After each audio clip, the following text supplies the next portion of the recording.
ബാറ്റിംഗിലും ബൗളിംഗിലും മിന്നും പ്രകടനം കാഴ്ചവെച്ച അഖിൽ സർഗയും നായകൻ രോഹൻ കുന്നുമ്പലും ജനം ടിവിയുമായി വിശേഷങ്ങൾ പങ്കുവച്ചു. അതിലേക്ക്.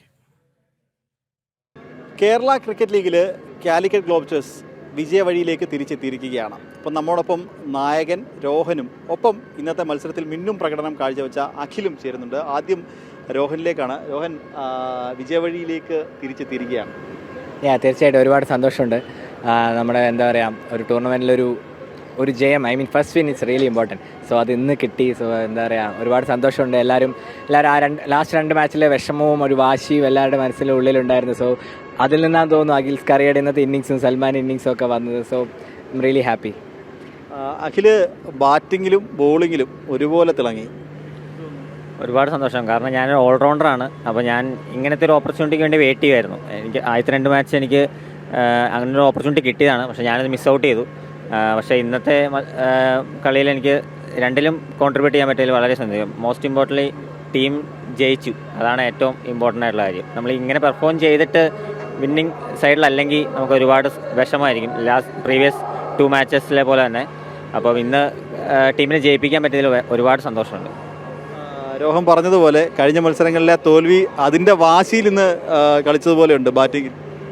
തീർച്ചയായിട്ടും അതിൻ്റെ വാശിയുണ്ടായിരുന്നു. കാരണം നമ്മൾ അത്രയും പ്രിപ്പയർ ചെയ്തിട്ട് നമുക്ക് ആദ്യത്തെ 2 മാച്ച് നമ്മുടെ ഫേവറിൽ റിസൾട്ട് വന്നില്ല. അപ്പോൾ അതുകൊണ്ട് വാശിയും അതുപോലെ തന്നെ സങ്കടം ഉണ്ടായിരുന്നു.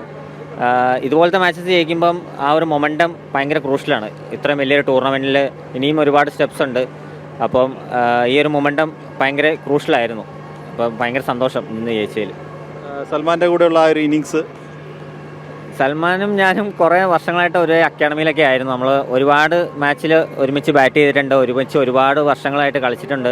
അപ്പം സൽമാൻ്റെ കൂടെ ബാറ്റ് ചെയ്യാൻ കുറച്ച് ഈസിയാണ്. കാരണം നമുക്ക് അത്ര പ്രഷർ വരത്തില്ല സൽമാൻ അപ്പുറം ഉള്ളപ്പം. In case 1-2 over tough overs വന്നാലും നമുക്ക് സൽമാൻ അപ്പുറം ഉള്ളതുകൊണ്ട് നമ്മളെ പറഞ്ഞ് കളിപ്പിക്കും, അല്ലെങ്കിൽ വേണ്ട ഇൻസ്ട്രക്ഷൻസ് തരും. അപ്പം അത് ഭയങ്കര ഹെൽപ്ഫുള്ളായിരുന്നു. രോഹ, അതായത് കഴിഞ്ഞ 2 മത്സരങ്ങളിലും ചെറിയ വ്യത്യാസത്തിൽ അവസാന നിമിഷം വന്ന ചെറിയ ചില പാളിച്ചകളിലാണ് ടീം ഒരു തോൽവിയിലേക്ക് പോയത്. പക്ഷെ ഇന്ന് ആ തോൽവിയെല്ലാം അതിൽ നിന്ന് പാഠം ഉൾക്കൊണ്ടുകൊണ്ട് ഗംഭീര പ്രകടനം. കഴിഞ്ഞ മത്സരത്തിൽ നിന്നും വലിയ പാഠങ്ങൾ ഉൾക്കൊണ്ടുണ്ടായിരുന്നത്തെ പ്രകടനം. അതെ, തീർച്ചയായിട്ടും ആദ്യത്തെ 2 മത്സരങ്ങളിൽ ഒരു പാളിച്ചകൾ എന്ന് പറയാൻ പറ്റില്ല. ഗെയിമാണ്, എങ്ങനെയാണ് ഒരാൾ ജയിക്കാൻ തോക്കൊക്കെ വേണം. സോ മേ ബി അന്ന് നമ്മുടെ ദിവസമായിരിക്കില്ല, അത്രേ ഉള്ളൂ. ബട്ട് ഞാൻ ഓൾറെഡി പറഞ്ഞ പോലെ ആ വാശിയും കാര്യങ്ങളൊക്കെ ഇന്നുണ്ടായിരുന്നു. ലൈക്ക് ജയിച്ചേ പറ്റുള്ളൂ എന്നുള്ളൊരു സാധനം ഇന്നുണ്ടായിരുന്നു. സോ ആ ഒരു സ്പിരിറ്റിലും കാര്യങ്ങളിലൊക്കെ എല്ലാവരും, ഈവൻ ബോളേഴ്സായ കൂടെ ആ 173 ഇത്രയും നല്ല വിക്കറ്റിൽ റെസ്ട്രിക്ട് ചെയ്യാൻ അവരുടെയും എഫേർട്ട് ഉണ്ട്. അത് നമ്മൾ കാണാറുണ്ട്. ആൻഡ് ഫീൽഡേഴ്സ് ആൻഡ് ഒരുപാട് നല്ല ക്യാച്ചസും കാര്യങ്ങളും ഒക്കെ ഉണ്ട്. സോ എല്ലാവരുടെയും ഒരു ടീം എഫേർട്ടിലാണ് നമ്മൾ ഇന്നത്തെ ഫസ്റ്റ് വിൻ. സൽമാൻ്റെ ഒരു പ്രകടനം കഴിഞ്ഞ മത്സരത്തിൽ അർദ്ധ സെഞ്ചുറി നേടി, ഇന്നും മികച്ച പ്രകടനമായിരുന്നു. സൽമാൻ്റെ പ്രകടനത്തെ കുറിച്ച് ഞാൻ എല്ലാ മാച്ച് കഴിയുമ്പോൾ പറയുന്നതാണ്. Because is so consistent. Because എന്താ പറയുക, തീർച്ചയായിട്ടും വളരെ വലിയ ഭാഗ്യമാണ് നമ്മുടെ ടീമിൽ അവനെ കിട്ടിയത്. ബിക്കോസ് അവൻ നോക്കിക്കോളും. അവൻ അവിടെ ഗ്രൗണ്ടിൽ ഇറങ്ങി കഴിഞ്ഞാൽ നമുക്ക് വലിയ ടെൻഷനില്ല, അവൻ നോക്കിക്കോളും നമുക്കറിയാം. സോ എന്താ പറയുക, അവൻ ഇനിയും ഒരുപാട് കളികൾ ജയിപ്പിച്ച് ഇനിയും IPL ഇന്ത്യ കളിക്കട്ടെ എന്ന് ആഗ്രഹിക്കുന്നു. എന്തായാലും all the best.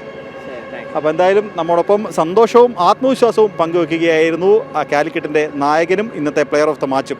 Karyavattom Greenfield സ്റ്റേഡിയത്തിൽ നിന്നും മനോജ് വട്ടിയൂർക്കാവിനൊപ്പം M. നിഖിൽ കുമാർ, ജനം.